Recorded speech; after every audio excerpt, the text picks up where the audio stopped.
Hi YouTube, welcome back to the channel. My name is John and I'm officially a network engineer now, no longer a junior, finally. Today I'm back with a quick video.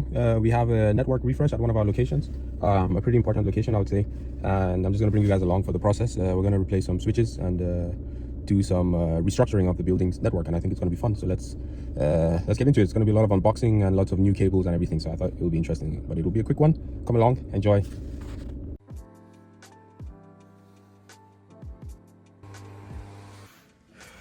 So I got patch cables, PDU, access points that we're going to replace.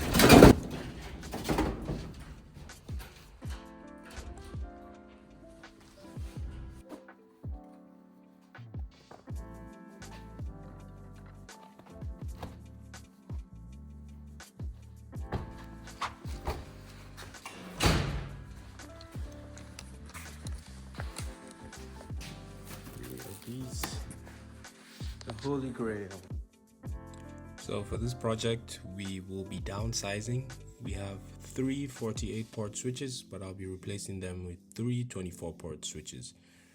I'm not that good at math, but that seems like a 50% reduction, maybe more, in number of switch ports or port density. So we've arrived now. The fiber company we found is doing their job. So today the primary objective would be to stage the switches and have the remote team add them to production, to our monitoring tools, and then tomorrow we'll do the replacement, because the fiber guys will be working most of the day today and we don't want to work at the same time while they're working. So here I'm unboxing, and Cisco stuff comes with an unusual amount of plastic. I'm screwing in this module. It's a stacking module cover. It's a blank slate to prevent unnecessary dust from going into the back of the switch. So right now the job of this external company is to extend the ISP's fiber from the basement where it's terminated directly upstairs into our rack, so we can connect our SD-WAN router directly to ISP's router. Previously we had only multi-mode in the building, and we had a special switch in the basement whose only job is to extend internet through a special VLAN upstairs into our rack through the other switches. So yeah, I think working for HCL will help you with that, to lose weight. Right? Yeah, so we have taken room from half an kilometer, so there are mountains. So right now I'm staging the switches according to the design proposed by our architect. You can see it vaguely in the screen, and once that's done I will hand over. So are you going to rename or just Rename is done. okay, just changing priority. Yeah, we are changing the priorities. Renaming is done, and new wireless subnet creation is also completed. How would that be implemented for the access points? How will the access points know to get IP from that new VLAN? Would that be done in Meraki or? No, in the switchboard we will keep native VLAN. Native VLAN too? Or yeah. what? For APs, I mean, it should be on a management. Yeah, but what the? I mean, data. Yeah, for to get an IP address, but how would they? My question is, how would they know to get IP address from this new VLAN? How would clients know?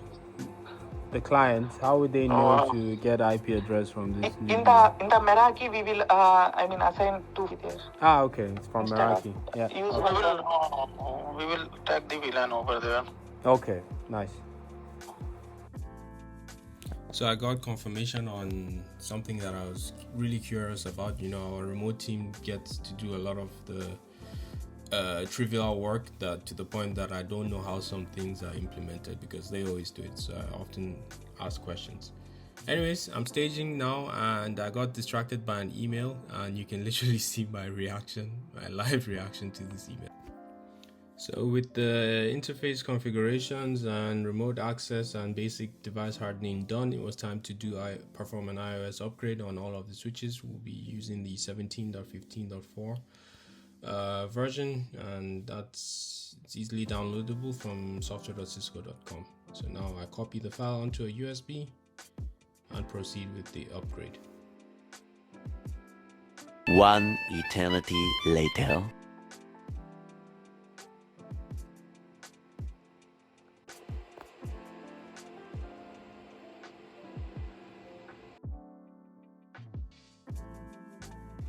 Now the switches are ready. I connected them for staging and we moved the ISP router upstairs. The fiber work was excellent. Everything was working. Our SD-WAN routers were online, and the following day we're going to replace the switches and cable. And we are back again. It's day 2. We managed to get the switches up and running with the new fiber. I left the switches remotely reachable so the team in India could log in and put on the production config and add it to all the management systems like SolarWinds, etc.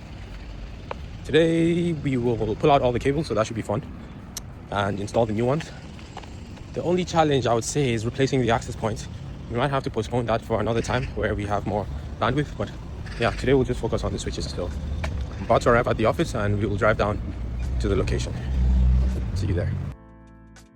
Just needed to grab these rack mountable trays because I did not have the mounting kit for those small routers. As you would imagine, they can't fit in the rack because they're too small. I've arrived now. My colleague is already there and has begun work.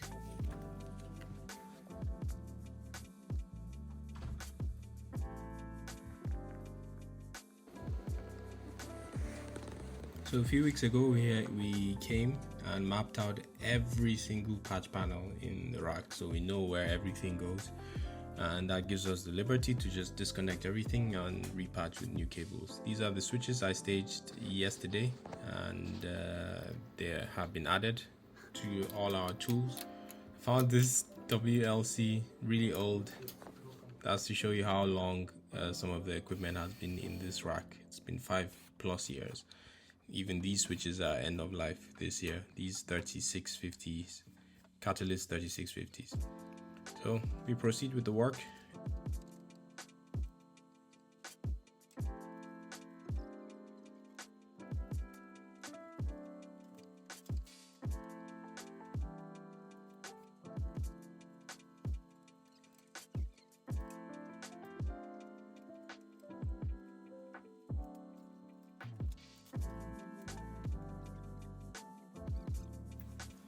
So now I'm patching our primary router to the internet.